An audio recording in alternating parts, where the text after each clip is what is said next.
Okay, so we are recorded and we are live, and right now we will start the first topic of our webinar series. Today we will specifically be talking about deadlifts and the technique. Okay, so um with regards to the sequence of how it's gonna be like, the reason why I want to start with deadlift is because I think it's a very clickbaity subject that people want to know. Um, if and then we'll move on to squat, and then after that to bench press. So in a face-by-face basis, we'll talk about everything's in a deadlift. Then after that, we will move on to sharing about different people's deadlift and how it can affect the performance of the pool and what kind of improvement can be made. Okay, so for today wise, deadlift technique, right? We always want to work with something uh with of a principle. So whenever we talk about any movement, squat, bench, or deadlift, right? We want to go into the gym, and what I believe in is to be able to set myself into a proper position or ideal position so that when I move, I don't need to think too much. So I'm trying to keep as many constants as possible. Like for example, in the context of deadlift, we want to always come in with the right stance, always come in with the right positioning in terms of the toe angle, how close you are to the bar, etc. and etc. So all these things needs to stay consistent, and the consistency only comes when you are confident enough for the movement. And how do you know that you're confident? So these are the things that you need to make sure. These are the guidelines that we'll be talking about, so that you know that, okay, whatever I'm doing, right, it should be right. Okay. So in the context of deadlift, um, in in my opinion, is always about how do I find the most ideal hip position. Okay. So as much as what you are saying right here, you'll be quite confused, right? So today we'll be specifically sharing about what does the internal rotation of the hip and the external rotation of the hip does to your body and to the sumo deadlift itself. Okay. So what is ideal hip position? If you talk about internal rotation and external rotation, internal rotation is basically things going inwards. So when things going inwards, you produce force.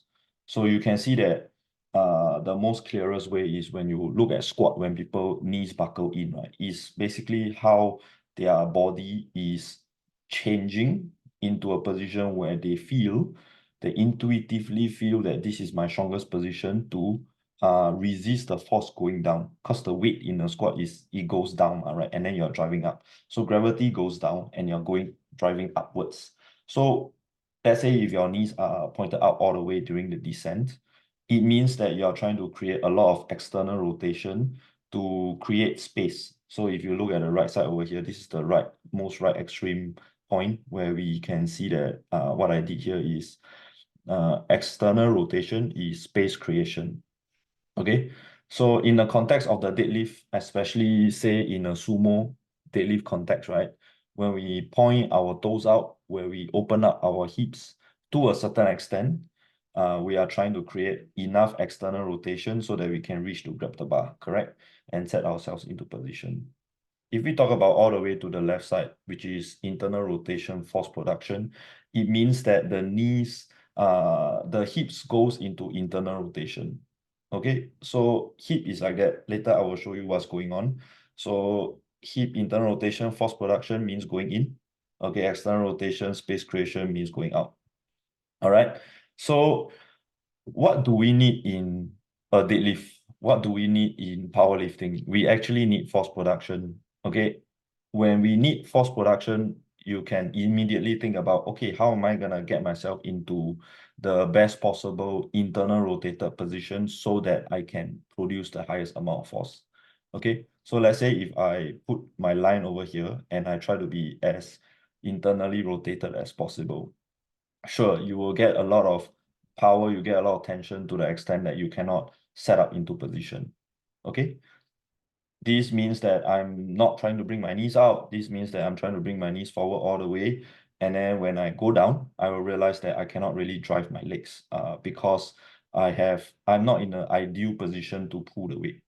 Then if I'm on the most extreme right, it means that I am opening up space so much so that I can literally go down and grab the bar, but I don't feel powerful at all. I feel a little bit uneasy. I can't feel my center of mass and I cannot drive myself upwards. Okay. So in today's video, right? Sorry, in today's webinar, it is more about telling you all the principles first to help you understand how do I shape my body well so that I can get access into the spectrum in the middle. So why is internal rotation and external rotation in an arrow? Is because in all sorts of movement, I swing my arm lah, I throw my arm lah, I turn my head and all this, right? It's all about creating enough space for the movement, but still strong enough to produce force. Which is why it's very confusing for in the context of squat as well, because it's like, how come some people prefer to toes out and knees out during the squat, especially the bigger people? How come the bigger people, when they do conventional deadlift, they have to bring their stance out so much and toes out so much? It's so that they can create enough space to produce force. If there's no space, you have nowhere to produce force. If there's too much space, you also cannot produce force. So we always have to think about internal and external rotation in a spectrum. Okay. And the ideal point is trying to find the right balance so that I can still generate force, and the force should be the upward force. So this line is very important whenever I go into deadlift or whenever I teach people how to do a deadlift, be it conventional or sumo.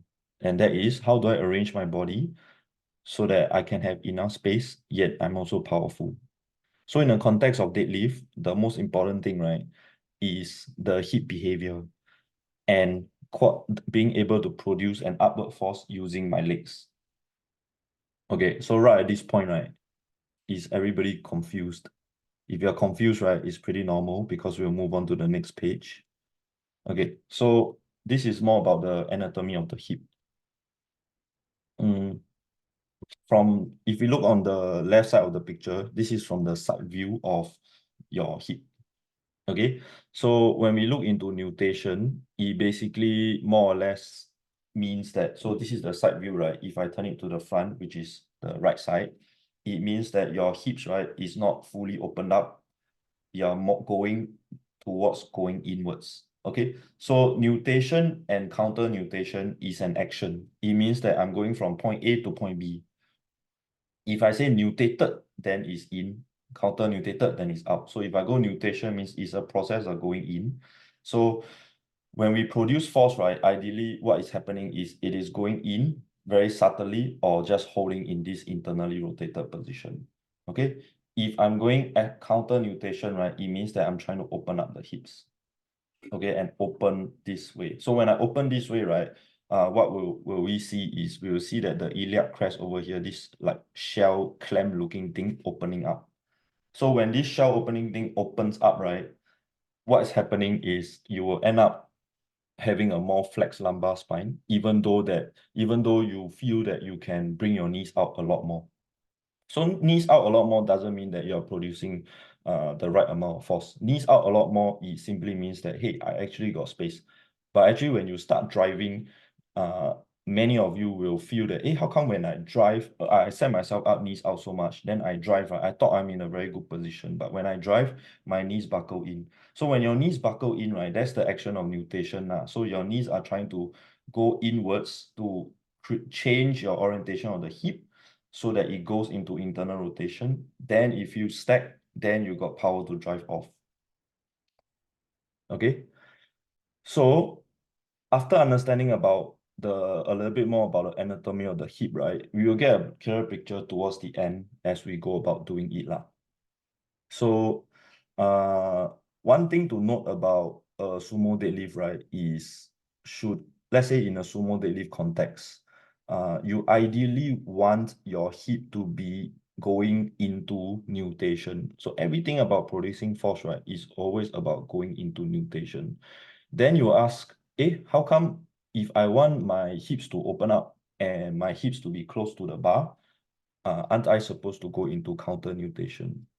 And that is true and not true. So When we create counter nutation, which means I open up my hips and bring my knees out, sure, I create more space to grab the bar. But when I produce force, I need to be able to go from counter nutation into nutation, right?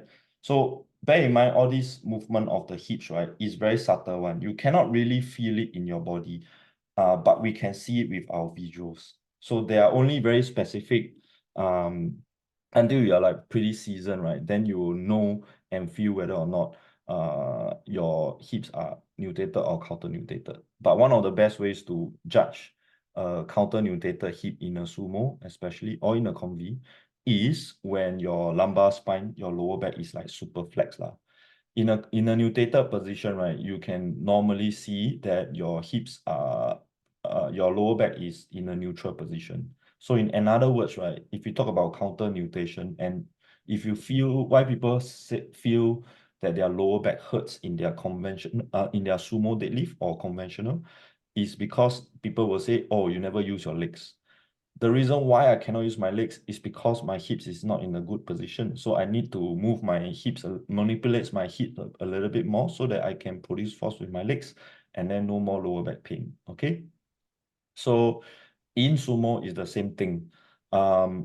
It's the similar concept of why the knees in a squat will buckle in, because we are trying to produce force ma. So in a sumo, right, we want to try and get in between the like I pointed out here, right? This spectrum over here.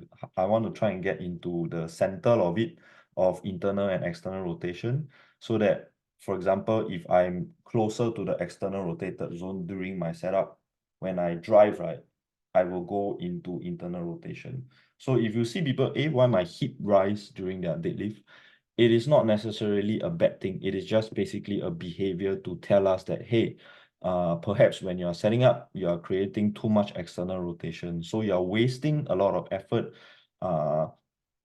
during the process of going from external to internal rotation, which is why sometimes when I see this kind of thing, right, I will either ask you a question, do you feel that you're using a lot of effort? Do you feel that you're scooping?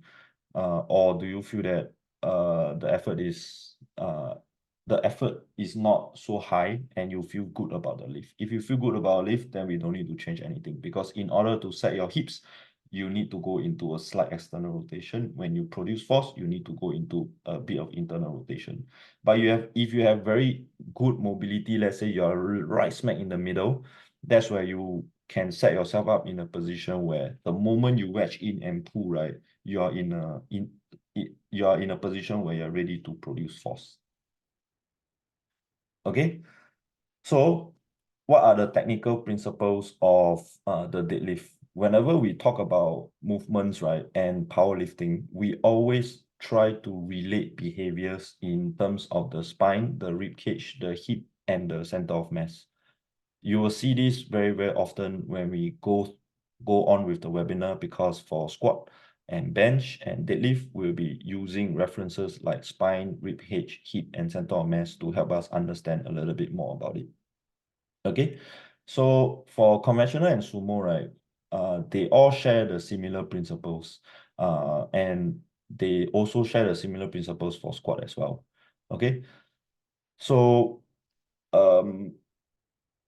we talk about the spinal behavior first. Okay, so before that, I forget to say, whatever we are doing over here, the spinal rib cage, hip, and center of mass management, right? It's all about trying to create, set ourselves up into the middle of the spectrum, whereby we are not extremely on the external rotated hip position or not entirely on the internal rotated hip position.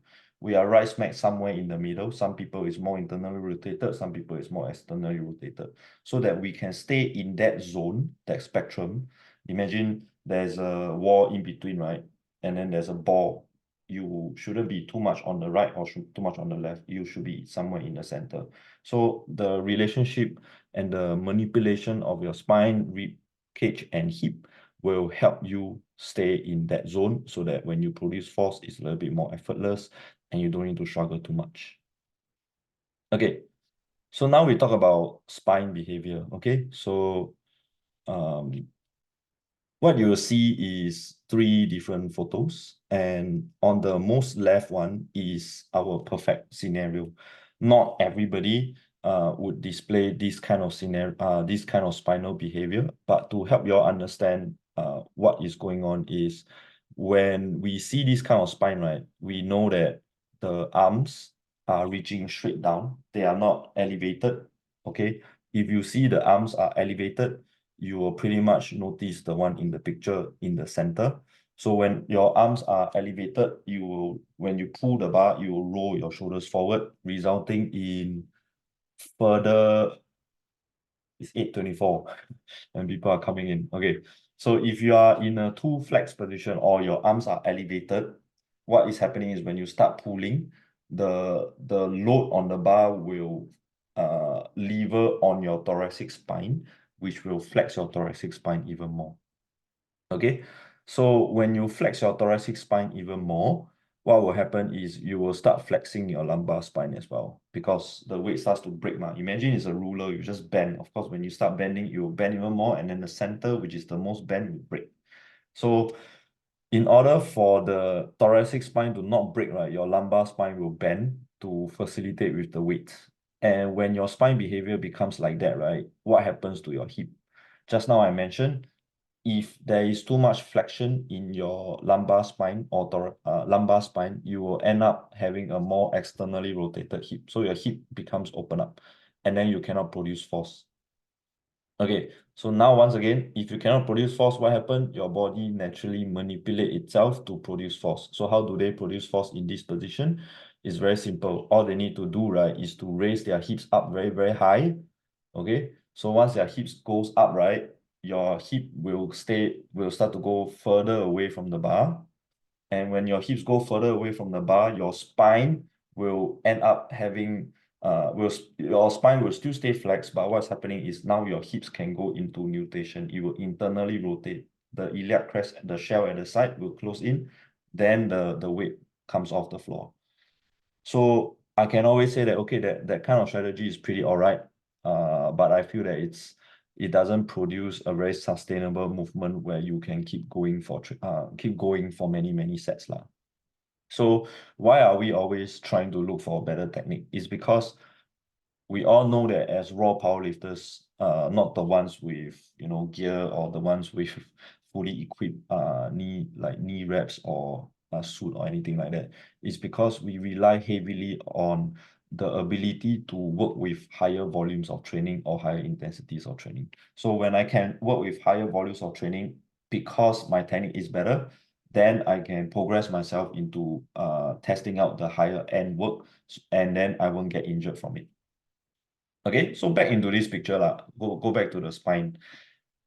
So if we go into the third picture, where this is more like a old school kind of deadlift, where last time people always tell their lifters or cue in the videos to chest up during the pull. So when you create such a chest up position, right, actually, in all honesty, sure, you create a extended lumbar spine, which will help you maintain a more higher force production in your hips, because with the extension of the lumbar spine, it encourages and orientate the hip into a more internally rotated, nutated position. So if my lumbar spine is extended, my hip will go into will look like it's in internal rotation.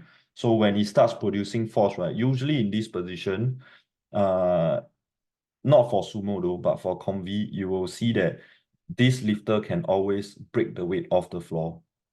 So when they start the pull, right, the weight can come off the floor, but they cannot lock out. It's because once the pull happens, halfway through, their thoracic spine cannot hold up with the weight, and you will start flexing. And when it starts flexing, you will end up looking like this guy, where the lumbar spine continue to flex. Then the hip will be too far away for him to finish the movement. Okay, so ideally what we want, I've already tried to manipulate y'all to this neutral spine position already.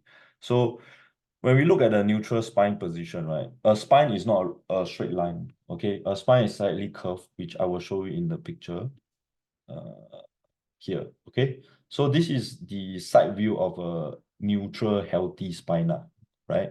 So if you look at our cervical spine, it is more like a inverted uh inverted line. So it's like an S shape overall. When we look at the thoracic spine, right, it's a little bit curved. Then once you hit the lumbar spine, it will go into a bit of extension. And then when we hit the sacral, right, it looks like in a slightly more flexed position. So when there's changes in either section of your spine, it will manipulate the down the chain and up the chain as well. For example, if my cervical spine is always very flat, okay, so what is happening is if you look from the side, right, of my picture, my what is it, myself, if I'm extended too much, what's happening is I'm pulling myself forward and I'm compensating with a lot more thoracic flexion. If I go in and pull my neck in and flatten up the spine, you will see that my thoracic starts to extend as well. Thoracic means the mid spine. When the thoracic extend, the lumbar spine also wants to extend. Okay, so in all situations in the squat and the deadlift, we want to try and maintain in a neutral spine behavior. Most of us would end up having a more extended lumbar spine because we always have a lot of load induced into our body. We have back squat, we have deadlift and all that. So our lumbar spine will always go into a slight extension, and our hip, right, will always look like they have the anterior pelvic tilt. So in order to counter this kind of movement and not let it sabotage up the chain, we need to stop ourselves from keeping ourselves too extended in our spine, and we need to learn how to retract the rib cage. Okay, so I will talk about retraction of the rib cage in a while. But let's do some relation with the sumo deadlift right now. So in this core, right, we have, let's see, we have most of us doing sumo, and I think a handful, just some of y'all doing conventional, right? But they all react the same way in terms of the spine. So in a sumo deadlift, right, we can see that basically it's just bringing your legs out, right? So this is a picture that I've taken a couple, I think last year when I'm doing the workshop in Strength Academy, Malaysia. Over here, we can see that I'm trying to keep myself in a neutral position. This is not a perfect neutral position, but what I find is that when I can go into a slightly thoracic flexion, then I can keep my hip higher. And if I keep my hip higher, I internally rotate my knee. My knee stays inwards. Then I can stay nutated in my sacrum. Then I can produce force. If I am like this, which is super, super flex, right? It may look like my hips are now closer to the bar, but I am too externally rotated. You can see that my femur, which is where the chunkiest part of your legs are, the thighs, facing outwards. It's like full on outwards. So when you're full on outwards, right, you can bring yourself very close to the bar. Your moment arm is very short. Moment arm is basically the bar to the hip is very short. But what is happening is my hips, right, are in counter nutated. It means that they are not ready to produce force. They're just stuck there. They're just super tight. So why people can still lift up the weights in this position, right, is because they are heavily relying on just the leverages to do the work for them. And when they rely on leverages to do the work for them, right, you will hit a cap, you will hit a limit. The limit is, of course, dependent on how strong you are. So once I hit a limit of, say, 280, then I can no longer pull the weight because I will just end up having a lot of scooping patterns. I couldn't lock out. And by the time I need to finish my lift, I have no more energy left to even complete a full lockout. Okay, so if you are on the most extreme right side, whether or not you're doing sumo or conventional, you will see that, of course, once again, the lumbar spine orientates the hip into internal rotation. But what's going on, right, is because the hip is too internally rotated and there is no space created to settle your hips into a more balanced position. When you start pulling, your whole body will start driving forward. And when you start driving forward, during the process, your lumbar spine will flex, and then you will more or less end up close to this position. But now you have lost your center of mass, basically, and you cannot finish the movement. Okay, so as of now, right, I have seen most of your sumo deadlifts, and I'm not sure if you guys have deciphered the code about, oh, with regards to my spine, what does it relate to, and why some days I feel like shit and some days I feel good. But after 2 days video, right, when we speak again with regards to the deadlift, right, y'all can give me a better and clearer picture about how and why do you feel that you cannot produce force, and then we can come up with discussions about, oh, should I change my toe stance? Should I change this and should I change that? Okay, so let's go to the next point, which is the spine. Okay, so spine, this one I say already. Right now, right, our next task is to help us understand how do I manipulate my ourselves so that we can stay in a more neutral position. Okay, so next spot. Okay, so this is the spine slash ribcage behavior. Okay, so when we talk about spine, what connects us from the top to the bottom, right? So what's in between our spine to what's connected to our spine? Okay, so what is connected to our spine? Of course, the ones connected to our spine is our head. Okay, then our rib cage. Then after that is our hip. Okay, then we talk about rib cage, right? Our rib cage are the ones that put us together with our shoulders and then our arms. Then for our hip is of course our legs lah, and then our femur, our thighs, our foot. So everything when we talk about movements, it's always nicer and easier to relate through the exoskeleton side first. Okay, so from the center, we take a look at the spine. Now we can try and create relationship with our spine and the rib cage. Some people feel that it is very intuitive to manipulate their spine. Some people don't. So what we will do, right, is we will use external cues like arms, our hands, which is much easier to control because we can see it with our own eyes rather than thinking, how do I manipulate my spine? Okay, so in order to create a long arm, because in deadlift, right, I always like to tell my clients that if you can keep your hips as high as you can, is the best. But of course, if I keep my hips so high that I cannot produce force using my legs, then something is wrong. So in order to keep your hips high and still stay in a strong position, right, you need a very long reach. So short arm people, right, will always have a disadvantage, and they will feel that their torso leans is a lot. We'll talk about that in next week's daily video. Yeah, so yeah, anyway, if y'all ask me, hey, how come you think you can do this webinar on and on and on? I think I can because I have a lot of shit to say. But anyway, we come back to this, right? In order to create a much longer arm behavior, we can think about retracting our rib cage or reaching our arms longer. But the criteria is you cannot bring yourself to the most right side of the photo where you elevate your shoulders. Okay, so one rule of thumb is very simple. Just raise your arms to just below the nipple level. Okay, so up to below nipple level without changing your spine. Okay, so up to here. And what you're gonna do is you think about somebody having a knife at your rib cage and you're going away from it. Hey, don't poke me. So you reach. At the same time, your hands are going forward. So this will allow your thoracic spine to stay in a neutral position. And when you do this, right, don't go for a very aggressive movement where you and raise your shoulders up. So when there's elevation, there's even more flexion. When there's even more flexion, you will not have a neutral spine, and a lot of bad things is gonna happen.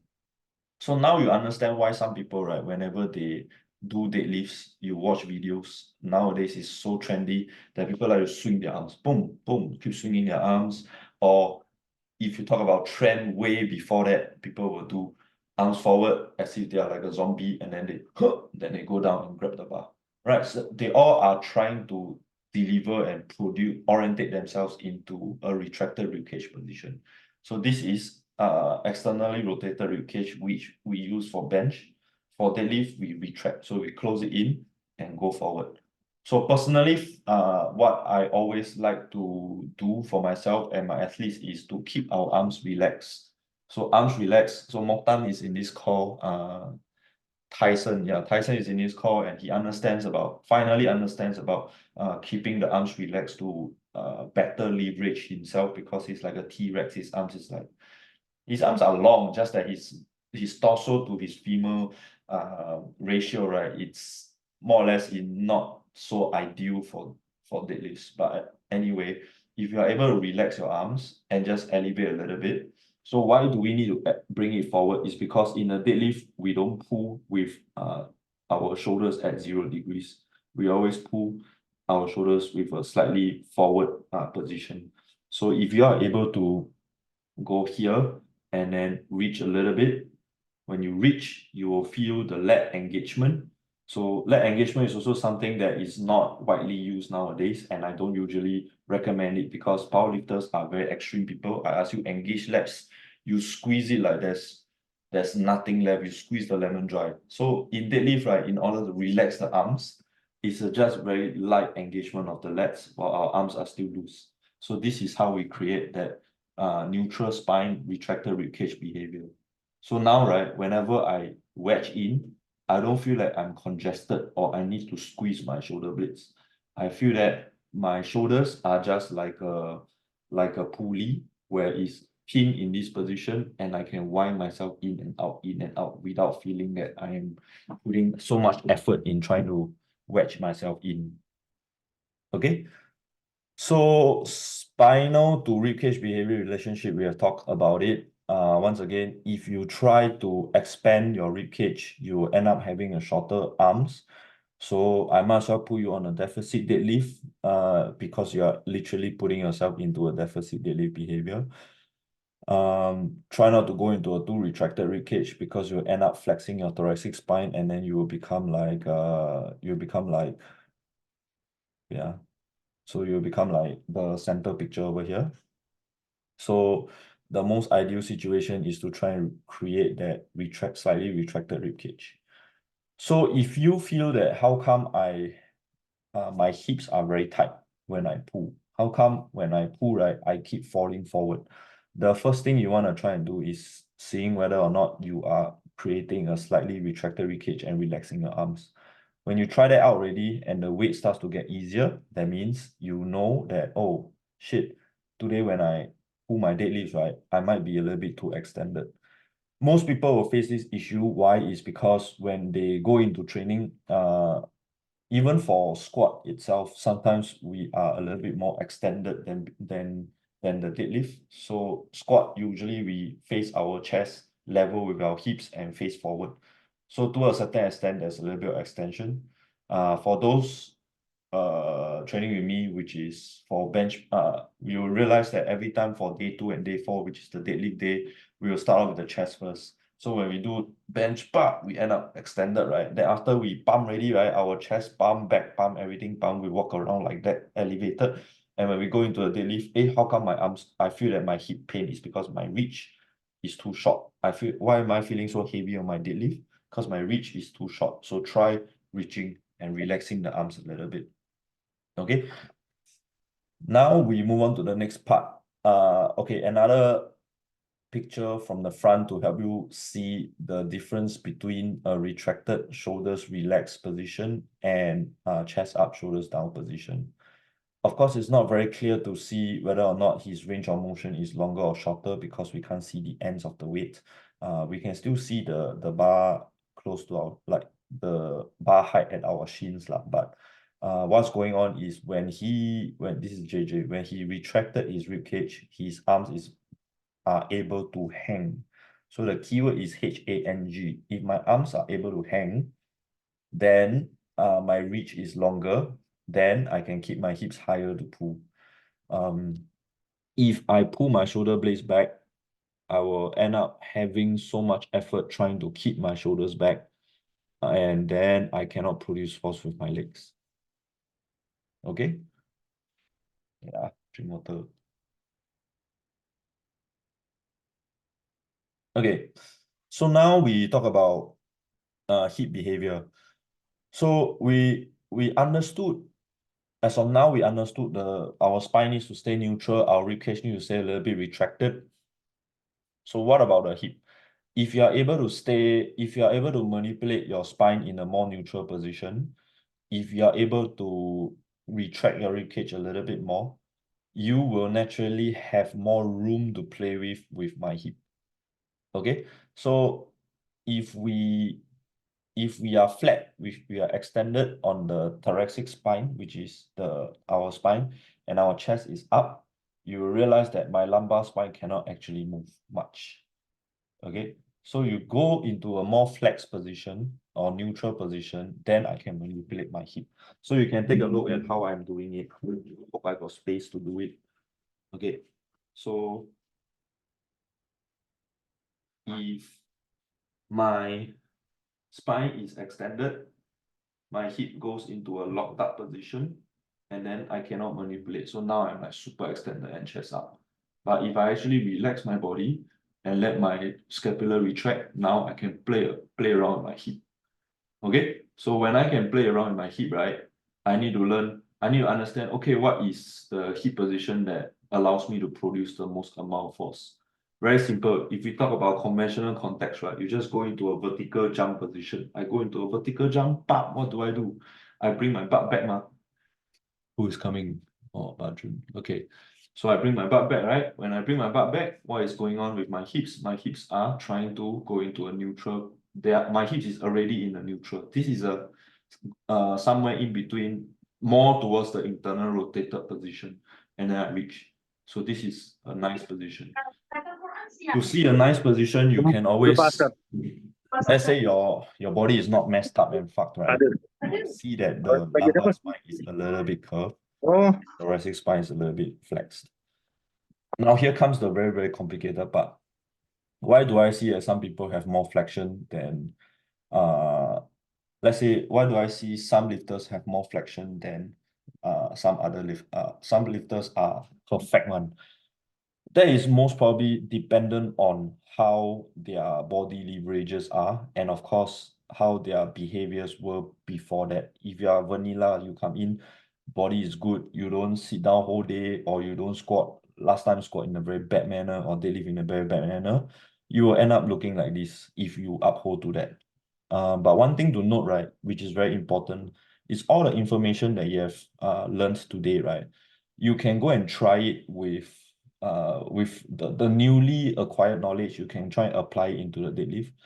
But what is the feedback that you will feel? The feedback is actually, right, you, especially for the spine and for the upper body, is you literally don't feel like you're doing much. You're going into an exhalation. So when I inhale, I chest out everything. I feel that my chest is tight, ribcage is a little bit tight, my spine is a little bit tight. If I exhale, everything stays relaxed. Then my hip can manipulate into a better position. Okay.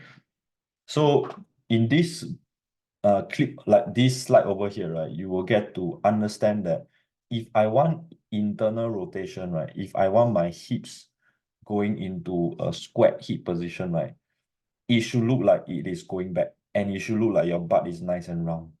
So you should feel like this is space, or this is a wall. You feel like you're going towards a wall. But if you are counter nutated and your hips is overly eat up, right, you will feel that your hips is like a sag leaf. The leaf is dying. Instead of going back, it goes down. Right. But this is based on feel lah. So if you see that, why my spine looks like this, but actually I already feel that I'm pushing my hips back. So the force is, I go behind. It's not like, what, like that. then it means that your hips are still in nutated position, because nutated or sacral nutated hips is not something that we can see, but it's more about the behavior we can feel. The feel is if you can produce force, fine, good, can, no problem. If you force yourself into this position immediately, you'll feel that you are very weak, and you'll feel that you don't have any ability to produce force. Okay. So now, last but not least, right, we talk about the center of mass management. Okay, so center of mass management is very, very clear one. The most important thing in sumo and conventional, right, is to line ourselves up properly. So how do we line ourselves up? Our midfoot, so midfoot, right, it is not where it is. Let's say this is my foot, lah, okay? It is not right in the middle. It's slightly above where your shoelaces are. If the bar is right on top of my shoelace, means correct. Then the next thing I want to line myself up is the knees. The knees, then the next thing I want to line myself is the shoulder, the armpit, the shoulder, the scapular area, not the shoulders. If I try to line myself into the shoulder, I will end up looking like my hips are too externally rotated and my hips are counter nutated. Okay, so in this picture that you will see, right, this was me back then, feeling that I can still produce force in this position, because naturally, if I am a more externally rotated position, right, the spectrum is I am here, I'm here. Okay, so if I'm here, right, I'm more externally rotated, I will look like I'm more externally rotated, and then when I produce force, whoop, I go somewhere about here. Okay, so if I'm here already, right, too internally rotated, I drive, right, but I will hit a cap, then I cannot produce force anymore.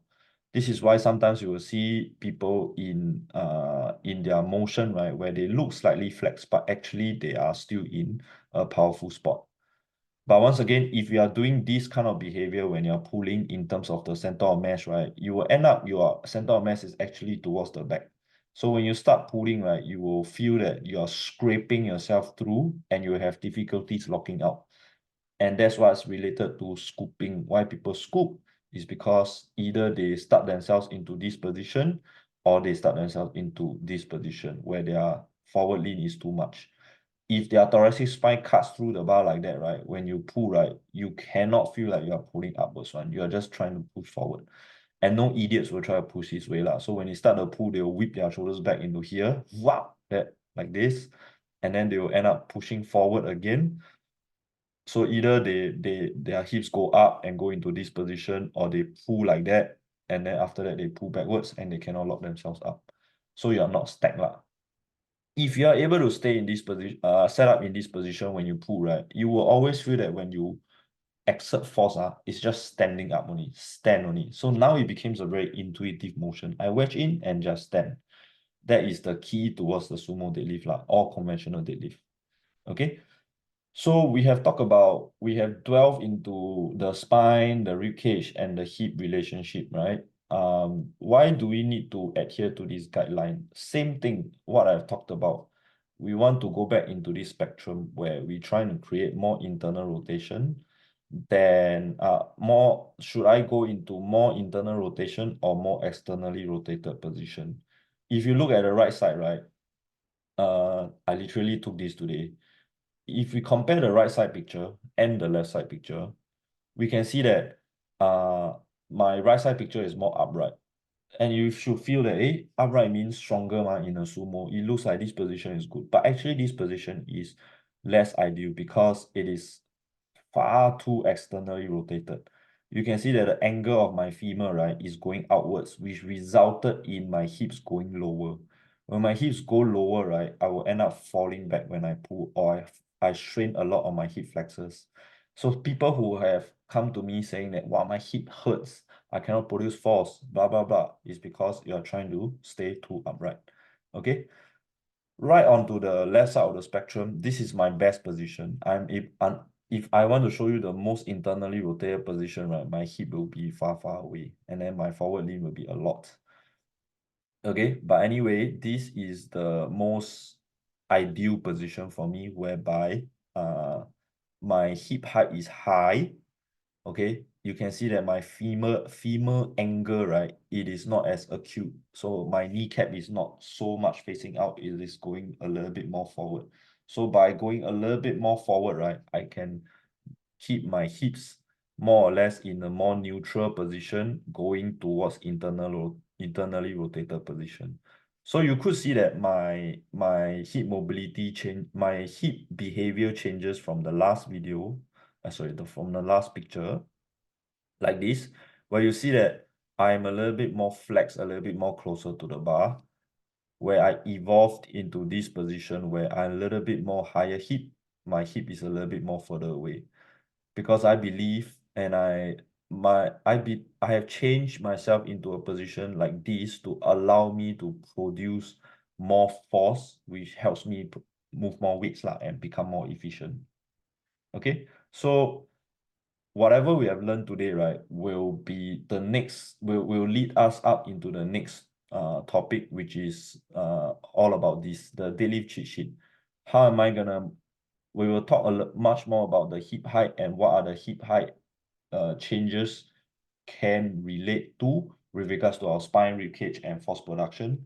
Our toe angle changes can affect our behavior and how powerful we can be in a sumo deadlift, especially our stance as well. What kind of stance should be determined to help you know that you're in the right position. Dorsal lean angle is also a very important topic to talk about. If we want an upright force, we cannot have too much of a forward lean. And then, of course, last but not least, the slack pulling. If I pull too much slack, my body creates too much tension, I cannot wedge in. If I pull enough slack, my hip can stay on a higher hip position, which makes me a little bit more optimal in my pressing. Pressing means the deadlift drive. Okay. So, I have spoken quite a bit and I don't know how long I've talked. Oh yeah, nice t-shirt. Thank you. So, right now we can leave ourselves about 5 or more minutes for y'all to ask questions. If you have any questions, don't be shy to ask them right here. You can put it in the text or you can unmute yourself and talk to me. I'm just gonna get a drink while y'all can process your ideas and put it down here.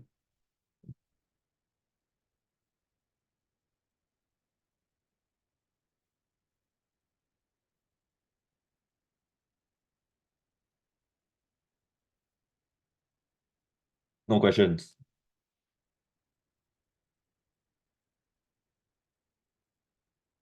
Okay, so Hi, Clinton. Sorry, somebody yeah. asking. Uh, Hey, I'm hey, new. I'm bro. new to Elevate.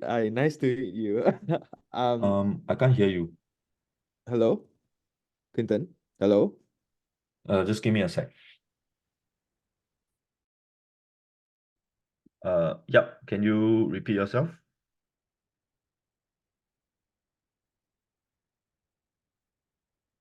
Oh, yep. Oh, scooping. Okay, so scooping means if I am able to show you, scooping basically means that first of all, if you know that you are scooping, it means that whenever I go into a lockout, right, I cannot finish the movement. The second thing is if I'm scooping, most of the time my grip cannot hold. I will feel that my hands are stuck with my thighs or my thighs. So scooping means like this.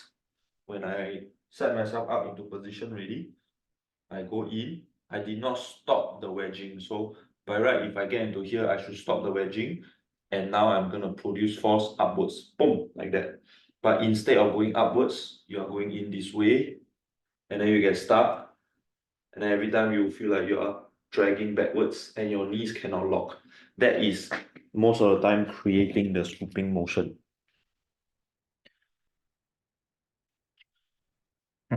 Oh yeah, I think cannot hear because I plug myself with a mic. So when I plug myself with a mic, right, this one, I need to try and configure it so that I can plug in and still hear you guys talk. I know that's okay. Thank you. No problem, no problem. So, if scooping is a topic that that you are interested in, I can create content about it for next week, and then we can elaborate a little bit more about it. But here's the thing, for next week, right? What I need is I need you guys to email me some of your daily videos so that we can use it as materials for the next week's training webinar. So right now, right, we are all trying to talk about theories and trying to talk about what is the ideal position. If I'm able to come out and show you guys all the different scenarios and profiles of people lifting, y'all can create a better understanding of how this heat behavior can lead to what kind of understanding and how you produce force in those positions. So for Marcus ask, for sumo, sometimes the hips are tight and can't get into a usual stance. What about squeezing the glutes to help create more externally rotated in the setup? Honestly, right, if your hips are a little bit tight, right, you need to first check your spine first, whether or not you are too extended, okay? Or create a little bit more rotation in your spine so that your thoracic can stay a little bit more neutral. Because, right, if you are trying to squeeze the butt too much, right, what will happen, right, is instead of staying in a more stronger position, which is slightly more internally rotated, you externally rotate your hips out too much unknowingly because you are squeezing your glutes, ma. So once you squeeze your glute medius, right, your femur will turn. But when your femur turn, you orientate your hip to open also. When you orientate your hip to open too much, right, then you cannot produce force. Then sure, you are able to feel less tight, but when you produce force, when you pull, you feel super hard. So if you come in on that day for a sumo, right, and your hips are already tight, it's already like, oh my God, my deadlift is not gonna be on a good day. I won't be able to feel good on a good day. Then I sabotage myself again by squeezing my butt even more so that I can open up my hips and grab the bar. Sure, you grab the bar already, but now when you start pulling, right, you cannot really produce that much force.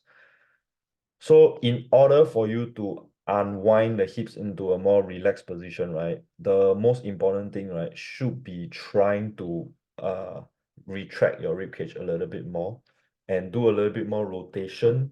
So which is why we always work with staggered stance RDL, like Marcus, I give you like staggered stance RDL and all that to make sure that the hips can get a little bit more mobile to stay in position.